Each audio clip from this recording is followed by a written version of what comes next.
할렐루야. 아멘. 반갑습니다. 오늘 아주 색소폰 연주로 잘 들어서 감사합니다. 솔로로 또 여럿이 하다 솔로로니까 솔로는 또 솔로대로 이렇게 또 은혜가 됩니다. 너무 감사하고요. 지금 우리가 에스겔서를 계속해서 우리가 주일 저녁마다 보고 있습니다. 에스겔서뿐만 아니라 이 신구약 66권은 한 분에 의한 한 분에 관한 한 권의 책이다. 할렐루야. 하여간 이 그 한 분에 대한 약속, 그 약속 언약이 바로 성경입니다. 한 분에 대한 언약, 한 분에 대한 약속, 그게 성경이라 그렇게 보면 돼요. 그래서 구약, 신약, 구약속, 신약속이다 그 말이죠. 구약속은 구약 성경을 통해서 앞으로 예수 그리스도가 오실 것을 약속한 책이 구약입니다. 신약은 구약의 약속이 이루어져서 그 구약의 약속이 이루어진 예수 그리스도를 믿음으로 하나님 나라를 소유할 수 있다라는 약속입니다. 할렐루야. 그래서 성경은 이 약속을 향해서 가는 거야. 그러니까 이 약속, 언약을 놓치면 구약 성경이 그냥 산산조각이 나서 뭔 말인지 하나도 이해할 수가 없어요. 그러니까 이 줄거리 하나님의 이 약속, 하나님의 언약, 이걸 딱 붙잡고 있어야 돼요. 그래서 하나님은 이제 아브라함 때부터 그 이전에도 마찬가지죠. 창세기 1장부터 11장까지 아브라함 이전에도 하나님은 그 구속사, 하나님이 구원자를 이 세상에 보내주게 될 것이다. 그리고 그 구원자는 십자가에서 대속의 피를 흘림으로 죄인을 구속하게 될 것이다 라고 하는 것이 창세기 1장 1절부터 11장까지도 나와 있어요. 아브라함 이전에도.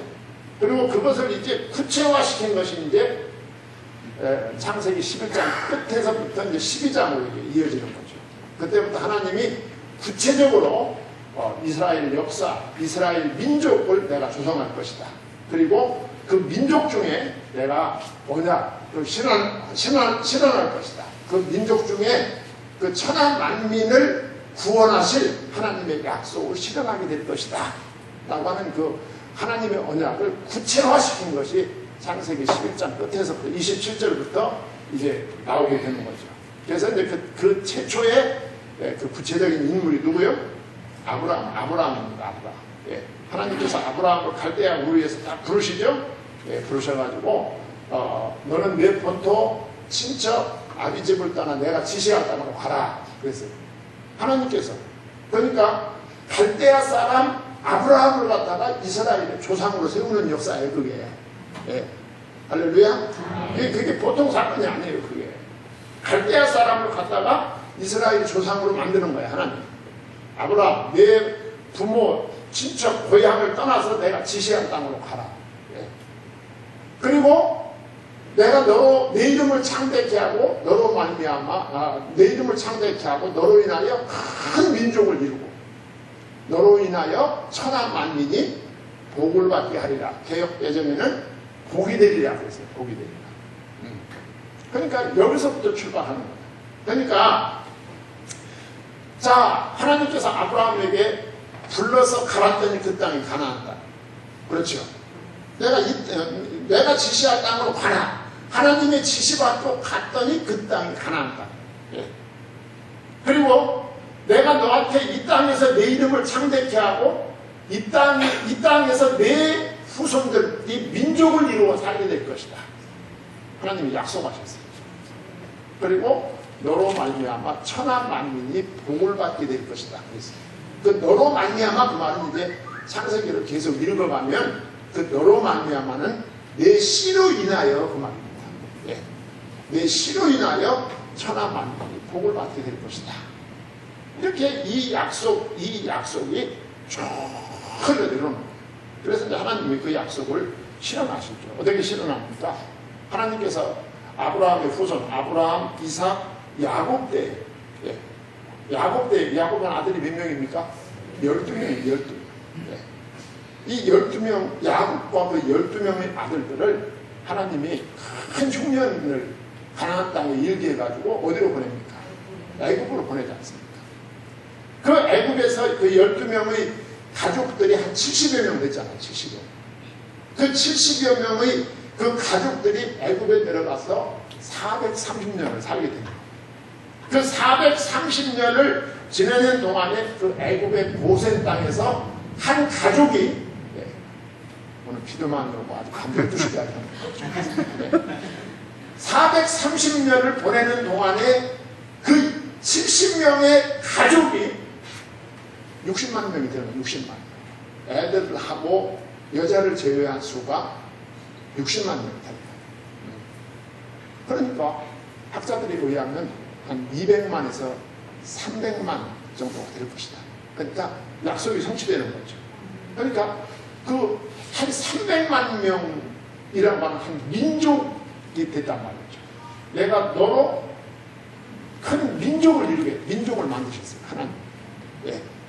아브라함 한 사람을 갖다가 부르셔가지고 그 아브라함 한 사람을 애굽에 가서 430년 동안 지나는 동안에 민족을 만드셨어요.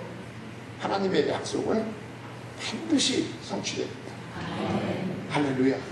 성경을 읽어보면 정말 신명망착하죠. 예. 그러니까 여러분들 보세요.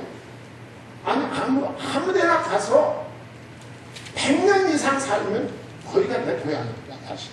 예. 종살이 하다가 해방돼서 거기서 살아도 되잖아. 예. 거기서 살아도 되는데 430년 동안 애굽에서 종살이하고 해방받아가지고 거기서 나옵니다. 예. 그런데 이스라엘 민족, 저 애굽에 있는 이스라엘 민족의 머릿속에는 뭐가 있느냐 하면 우리는 어디로 가야 된다? 가나안 땅으로 가야 된다는 것이 그 조상적부터 계속 전수되는 거예요. 엄마들이 품 안에서 아기에게 젖을 먹이면서 그 아기들에게 계속해서 아기 귀에다 대고 너는 이 땅에 살지만 앞으로 크면 너는 애굽을 떠나서 너는 가나안 땅에 가서 살아야 된다. 그 가나안 땅은 아버지 하나님이 우리 조상들에게 약속하신 땅이다.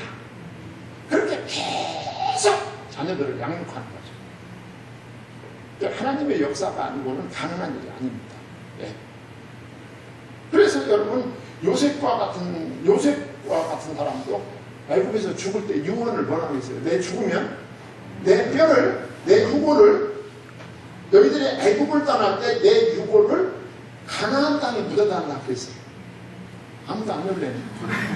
다 알고 있었다는 얘기인가? 뜻밖이라는 얘기. 그 하나님의 약속이 이스라엘 민족에게 있어서 얼마나 집요한 것인가를 우리 성도님들이 아셔야 돼요. 그런데 조상들이 자기 후손들을 앉혀놓고 그 말하는 거예요. 너희들이 애굽을 떠날 때 내 뼈를 가나안 땅에 묻어다. 요셉만 그랬겠어요. 예.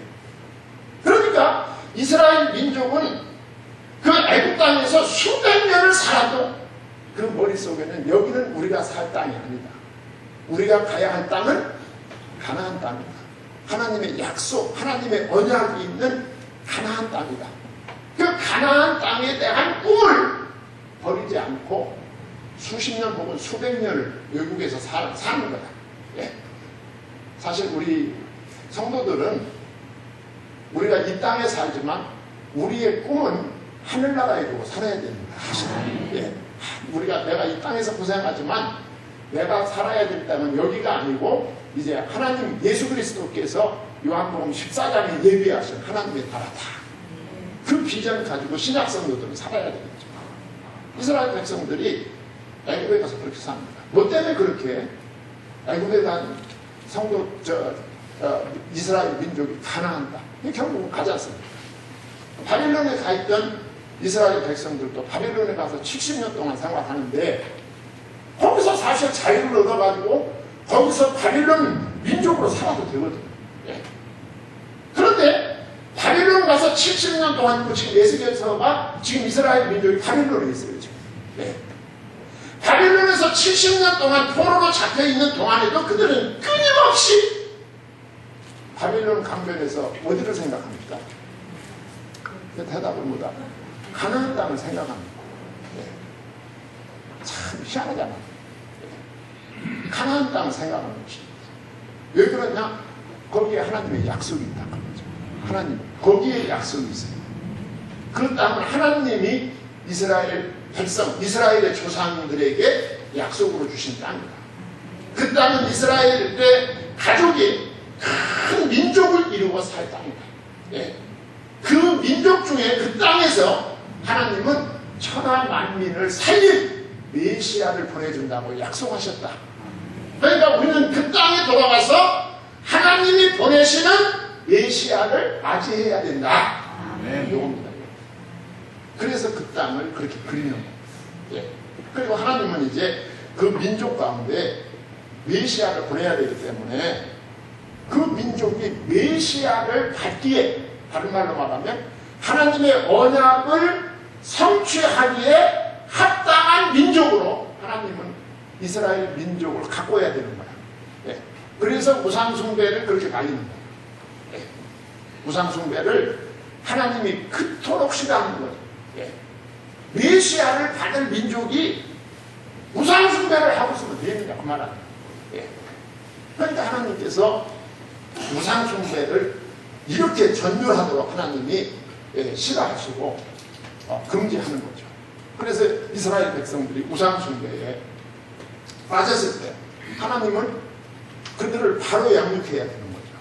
바로 양육하려면 말로 해서 안 되면 어떻게 해야 돼요? 때려야 되는 거예요. 그 때리는 것이 바벨론 가서 몇 년? 70년을 살게 되는 거죠. 따르는 우상숭배하고 하나님의 약속을 실현할, 성취할 그 민족으로 합당하지 않기 때문에 이스라엘 민족을 바로잡기 위해서 바벨론을 보낸 거예요. 바벨론이 보냈는데 오늘 이제 에스겔서 18장에 보면 바벨론 가서 종살이 하니까 좋아요? 좋지 않지요. 좋지 않으면 우리가 왜 여기 오게 되었는지를 알아야 되거든요. 예. 알아야 되는데 지금 이스라엘 백성들이 그걸 깨닫지를 못합니다. 예. 그걸 깨닫지 못하고 누구 탓을 하느냐 하면 조상 탓을 하는 조상 탓. 오늘 본문 말씀. 오늘도 본문도 이제 속담 얘기인데 우리 속담에도 잘 되면 잘 되면 내공으로 안 되면 조상 탓. 그거 다 하네. 네. 우리도 조상 탓하는 거 참 많죠. 내가 모르겠다. 우리 조상들은 왜 명동에다 땅을 평도 하나도 안 사놨을까? 네. 우리 아버지도 저 명동에다 땅 100평만 있었으면 내가 이곳에 안 할 텐데. 그래.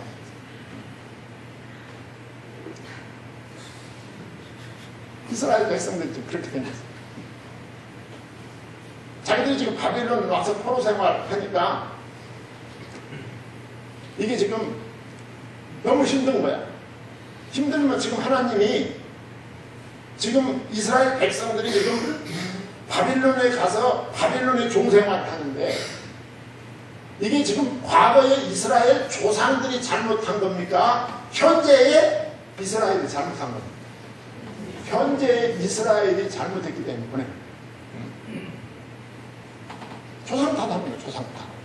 그러니까 하나님께서 하시는 말씀이 조상 탓 아니다. 예. 각 사람이 행한 대로 심판할지라 그랬어요. 예. 우리 주님은 각 사람을 보는 거지 각 개인을 보는 거지 조상을 보는 하나님이 아니다. 예. 그래서 2절에 보면 너희가 이스라엘 땅에 속한 속담에 이르기를 아버지가 신포도를 먹었으므로 그의 아들의 이가 시다고 하면 어찌 되느냐. 속담을 들먹이면서 자신들이 당하는 징벌이 조상의 죄 때문입니다. 그러므로 주의 길이 공평치 못하다. 29절에도. 예. 아니 조상 때문에 우리가 고통당한다. 조상 때문에 우리에게 고통을 주는 하나님의 일이 공평하지 않다. 참 기가 막히죠. 예. 이렇게 불평을 했어요. 이처럼 자신들의 잘못을 깨닫지 못하는 유다 지도자와 백성들에게 주신 말씀입니다. 오늘 본문도 1절부터 32절까지 읽어야 되는데 본문이 너무 길고 또 내용은 그렇게 긴 내용이 아닙니다. 예, 내용은 아주 간단합니다. 그거를 길게 늘려놔서 길지 제가 설명하면 여러분들 한마디로 들을 수 있어요. 그래서 본문을 짧게 읽었습니다. 그러니까 하나님은 언약을 실현하기 위해서 이스라엘 백성이 언약을 실현하기에 합당한 민족으로 하나님이 만들어야 된다 그 말이죠. 그래서 이스라엘 백성을 정화시키기 위해서 회개하고 돌아오게 하기 위해서 그들에게 고통을 준 거예요. 그 고통이 뭐냐? 바빌론에가 포로로 잡혀다닙니다. 예. 그래서 이스라엘 나라에 유행하는 속담이 있어요. 제가 위에서 지금 잠깐 언급했는데 그 속담이 뭐냐 하면은 2절입니다. 너희가 이스라엘 땅에 관한 속담에 이르기를 아버지가 신포도를 먹었으므로 그의 아들의 이가 시다 하면 어찌 되느냐 그랬어요. 아버지가 신포도를 먹었는데 왜 아들의 이가 십니까? 그런 속담이 있는 거야. 근데 그런 일은 있을 수가 없다는 거야. 아니 아버지가 신포도를 먹었으면 아버지가 쉬어야지 왜 아들이 쉬어요? 그런 일은 있을 수가 없는 것이다. 예. 그러니까 아까 말씀드린 대로 이스라엘 백성들이 이런 식으로 생각한다는 말이죠. 여기 아버지는 자기 조상을 가리킵니다. 예. 그 자기 조상들의 죄 때문에 우리가 이렇게 고생을 하고 있다. 우리가 재앙을 만났다 그 말이죠. 참 이게 사람마다요. 뭔 일이 있든지 다 자기 중심으로 생각하고 자기 중심으로 해석하려는 그런 습관이 사람에게 있어요. 예. 성경 말씀 똑같은 말씀을 봐도 다 자기 중심으로 말씀을 해석하는 거죠. 자, 이스라엘 사람들이 왜 이런 생각을 했을까? 예. 우리가 출애굽기 20장에 보면 십계명이 나오는데 그 십계명의 말씀 가운데 제2계명이 있습니다. 예. 그 제2계명에 보면 우상을 만들고 우상에게 절하는 자는 저주를 받되 자손의 3, 4대까지 저주를 받을 것이다 그랬어요. 그 말씀이 있는 거 보니까 틀림없이 우리가 지금 고통을 당하는 것은 우리 조상 때문이구나. 성경 말씀을 아주 인수적으로 해석을 하는 그런 버릇이 있다는 거예요. 예. 그런 아주 잘못된 그 성경 해석법이 있어요. 예. 그러면 안 된단 말이죠. 이 사람들이 그 말씀하고 이 말씀하고 뭔 상관이야 이게? 아무 상관이 없거든요. 예.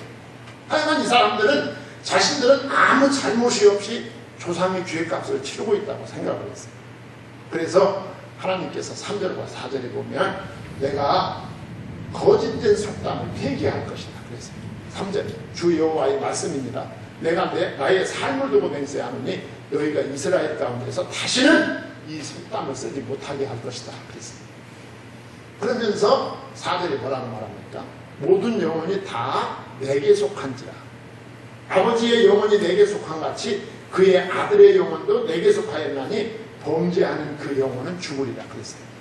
이 말은 자식의 영혼이 아버지를 통하여 하나님께 속한 것이 아니라 각자의 영혼이 하나님에게 속했다 그 말이에요. 예. 각자의 영혼이 하나님은 각자를 상대하신다 그 말이에요. 아버지를 통해서 아들을 상대하고 아버지를 통해서 딸을 상대하는 것이 아니에요. 하나님은 각자의 영혼을 개별적으로 상대하시는 하나님이시다. 이걸 보여줍니다. 오늘 말씀. 실제로 그렇습니다. 예. 구원 받을 때 무슨 마누라 치마꼬리 붙잡고 천국 갈 생각하지 말아요. 오늘 말씀도 전체적으로 그 내용이야. 각자가 자기 믿음으로 하나님을 만나는 거예요. 아멘. 할렐루야. 아멘. 자기가 자기 믿음으로 하나님을 만나거든요. 자신이 범한 죄는 자신이 책임을 지게 된다. 그 말씀이죠. 3절 4절 말씀.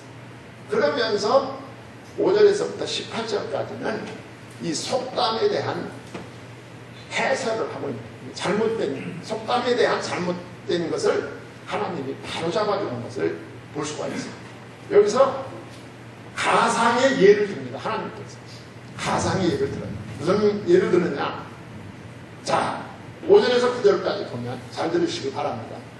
하나님의 법과 의를 따라 사는 아주 의로운 사람이다.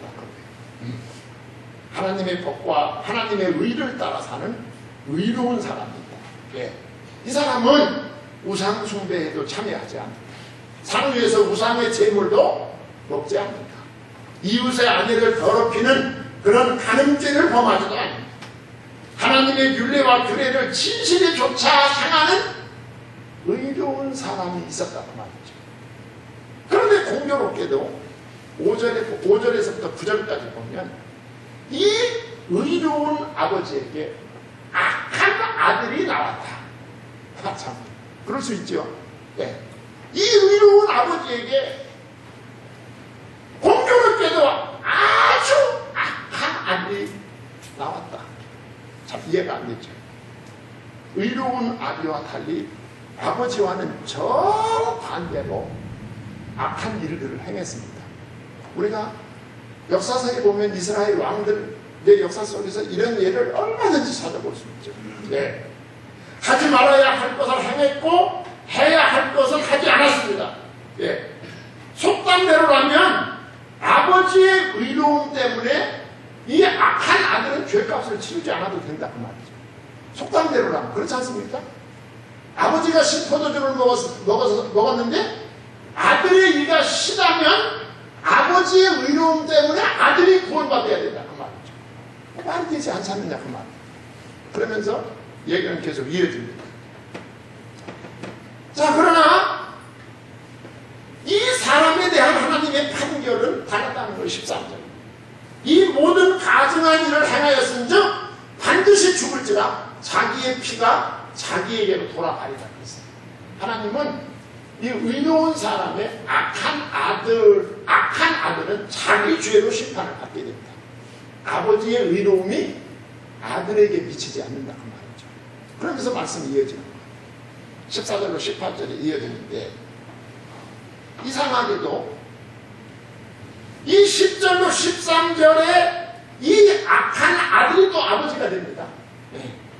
악한 아들이 아버지가 되어서 그가 아들을 낳았는데 또 그 아들은 무슨 아들? 착한 아들, 의로운 아들을 낳게 됩니다. 참 미안하죠. 역사는 참 사람은 알 수가 없는 거예요. 네. 이 아들은 악한 아버지와는 또 정반대로 의로운 길을 가고 있습니다. 이 아들이. 마치 아하스의 아들 히스기야가 의를 행하듯이 말입니다. 예. 자, 속담대로라면 이 의로운 아들은 아비의 악함으로 인해서 죄값을 치러야 됩니다.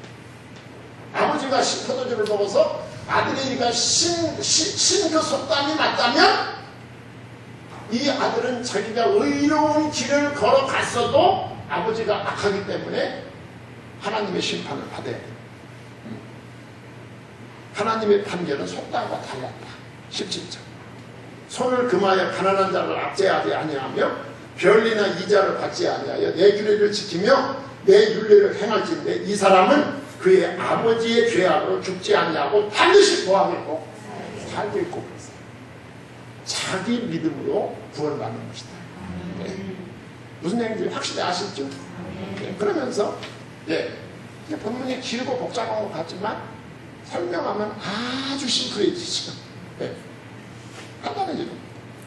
그러면서 19절, 20절에 보면 핵심적인 교훈이 반복되는 거예요. 여기서. 예. 5절에서부터 18절까지 나왔던 말씀을 다시 한번 요약해서 반복합니다. 19절, 20절. 아들은 아비의 죄를 담당하지 않는다. 그거예요. 아들은 아비의 죄를 담당하지 않는다. 범죄하는 그 영혼이 죽을 것이다. 아비든 아들이든 범죄하면 죽을 것이다. 의인의 의로움도 아비의 악함도 다 본인 개인에게 돌아가는 것이다. 말씀을 다시 한번 요약 정리합니다. 자, 그러면서 21절로 29절까지 보면 의로움과 악함은 현재적인 것임을 밝혀요. 현재적이다. 네. 언제나 의로움과 악함은 현재적이에요. 왜 현재적이냐면 예수 그리스도가 재림함으로 세상 끝나잖아요. 네. 예수 그리스도가 재림하심으로 끝납니다. 세상이 끝나는 거야. 네. 이 세상이 끝나요. 그런데 우리 주님이 오실 때 심판의 기준은 그때로 현재 그 오시는 그때에 그 사람의 믿음을 보는 거예요. 할렐루야. 이해가 됩니까? 과거에 30년 믿었어도 그때 안 믿으면 안 믿는 게 되는 겁니다. 예. 30년, 40년, 50년 모태신앙을 가지고 있어도 우리 주님 오시는 그 현재의 믿음을 갖지 아니하면 구원받지 못합니다. 의로움과 악함은 현재적인 것이다. 예. 분위기가 약간 겁먹는 것 같은데 현재적인 거예요. 현재적. 예. 그렇지 않습니까? 삶과 죽음을 결정하는 의로움과 악함의 판단 기준은 과거가 아닙니다. 내가 과거에 이렇게 했습니다. 그 말 많이 듣던 얘기죠. 마태복음에서. 예. 이렇게 했습니다. 미래도 아니에요. 내가 앞으로 이렇게 할 것입니다. 미래도 아닙니다. 현재라는 사실을 강조합니다. 예. 21절로 24절까지. 그리고 더불어서 그것을 판단하시는 하나님은 공평하다는 사실이 29절까지 강조되어 있는 것을 볼 수가 있어요. 예. 악인이었을지라도 현재 악에서 떠나 선을 행하며 살 수 있습니다. 그런데 중요한 것은 선과 악의 기준입니다. 기준. 하나님이 보실 때 뭐가 선이고 뭐가 악이냐. 우리는 대개 선, 악 하면 세상의 도덕이나 윤리를 갖다 들이댑니다. 예. 이 세상의 도덕이나 윤리는 그 기준점이 모호합니다. 모호해요. 그리고 도덕이나 윤리는 나라와 민족에 따라서 전부 다릅니다. 달라요. 예. 그 기준이 달라요. 달라요. 그거 가지고 심판의 기준이 될 수가 없어요. 선과 악이 세상의 도덕이나 세상의 윤리가 기준이 될 수 없는 것은 다 기준이 다르기 때문에 다 달라요. 나라마다 풍속도 다르고 다 다르고. 우리는 되게 이렇게 맞다 볼 때는 고개를 이렇게 끄고 이렇게 위에 아래로 껐다. 이게 맞습니다. 예. 아닙니다. 틀립니다. 하는데 어느 나라 가면 예 맞습니다. 예 그건 틀립니다. 신호가 다르고 신호가 다르고. 도덕과 윤리는 나라와 민족 따라서 신호가 다릅니다. 예. 그 기준이 될 수가 없는 거예요. 예. 그러면 오늘도 악인이 나오고 의로운 사람이 나옵니다. 누가 악인이고 누가 선이냐? 그 기준이 뭐냐? 성경은 하나입니다. 믿음입니다. 예. 하나님이 보실 때 선한 것은 믿음의 사람입니다. 하나님이 보실 때. 하나님이 보실 때 악이 뭡니까? 하나님을 믿지 않는 것입니다. 하나님이 보실 때. 그래서 우상 숭배를 그토록 싫어하십니다. 예. 그래서 십계명에도 1계명서 4계명까지는 우상 숭배를 하지 말라는 내용입니다. 그게 참. 예. 하나님이 보시는 선악의 기준은 믿음입니다. 할렐루야. 하나님을 믿는 믿음이다. 예. 그 하나님을 믿는 방법이 누구를 믿는 것이다? 예수 그리스도. 하나님의 아들 예수 그리스도를 믿는 것이다. 예. 그래서 21절과 22절에 보면 은혜의 원리를 제시합니다. 악인이었을지라도 악에서 떠나 선을 행하면 살 수 있다. 예. 내가 과거에는 악인이었을지라도 현재 하나님이 보시는 현재의 선을 행하면 내가 살 수 있다. 현재. 그러나 악인이 만일 그 행한 모든 죄에서 돌이켜 모든 율례를 지키고 정의와 공의를 행하면 반드시 살고 죽지 아니할 것이다. 그 범죄한 것이 하나도 기억됨이 되지 아니하리니 그가 행한 공의로 살리라. 그가 행한 공의는 무엇으로부터 출발한 것입니까? 믿음으로부터 출발한 것입니다. 뭘 믿은 믿음입니까? 예수 그리스도 하나님의 언약을 믿은 믿음에서 출발한 것입니다. 믿기를 바랍니다. 그래서 믿음은 항상 현재적인 것입니다. 현재적인 것. 그리고 이제 우리가 이제 하나님의 뜻 하는데 그 하나님의 뜻이 뭐냐? 예. 악인에 대한 하나님의 뜻이 뭐냐? 악인에 대한 하나님의 뜻은 악인들이 죄를 회개하고 하나님께 돌아오는 것입니다. 23절입니다. 주 여호와의 말씀이니라. 내가 어찌 악인이 죽는 것을 조금인들 기뻐하랴. 그가 돌이켜 그 길에서 떠나 사는 것을 어찌 기뻐하지 아니하겠느냐. 하나님은 한 영혼이 하나님께 돌아오는 것을 가장 기뻐하십니다. 왜 기뻐하실까요? 그것이 하나님이 언약을 주신 이유고 목적이기 때문에 그렇습니다. 그리고 그 사람을 통하여 하나님의 언약을 또 다른 사람에게 실현해야 되기 때문에 한 영혼이 주님 앞에 돌아오는 것을 그토록 기뻐하십니다. 그래서 여러분과 제가 할 수 있는 일 가운데, 그리스도인으로 할 수 있는 일 가운데 최상의 일은 복음을 전하는 일입니다.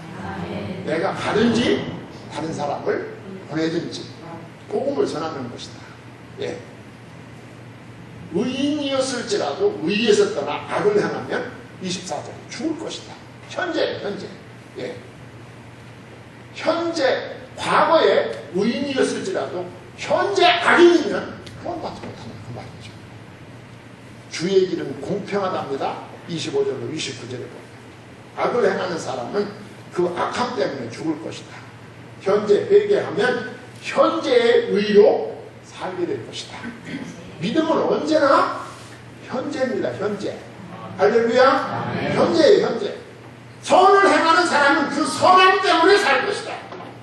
만약에 타락하여 악을 행하면 선은 기억되지 않고 현재의 악으로 죽게 될 것이다.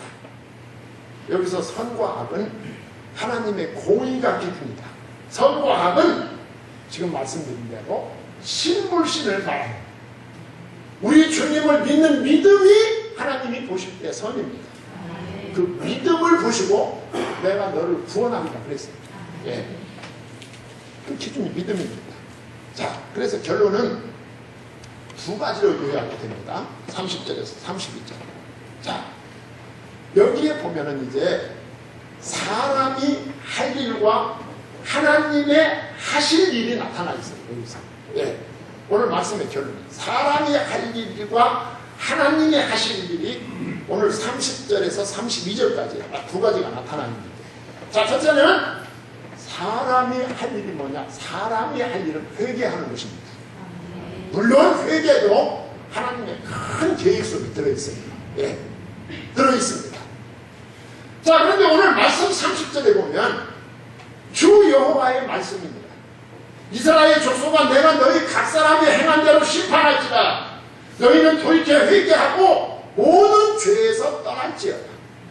그리한즉 그것이 너희에게 죄악의 걸림돌이 되지 아니하리라. 그랬습니다. 자, 오늘 이 말씀 속에 뭐라고 했어요? 너희 각 사람이 뭐한대로? 행한 대로 심판할지니라. 예, 각 사람이 행한 대로 심판할지라. 이 말은 각 사람의 현재 상태로 심판받게 될 것이다. 우리 주님 모시는 그때를 현재, 우리 주님 지금 오시면 지금 상태로 우리는 구원받게 되는 거죠. 예, 지금 상태, 현재 상태. 죄악이 죽는 길이라면 회개는 사는 길입니다. 뭐가 죄악입니까? 하나님을 떠나 우상에게 절하는 것이 죄악입니다. 예. 죄악이 죽는 길이라면 회개는 사는, 회개가 뭡니까? 하나님께 돌아오는 것이죠. 사는 길이죠.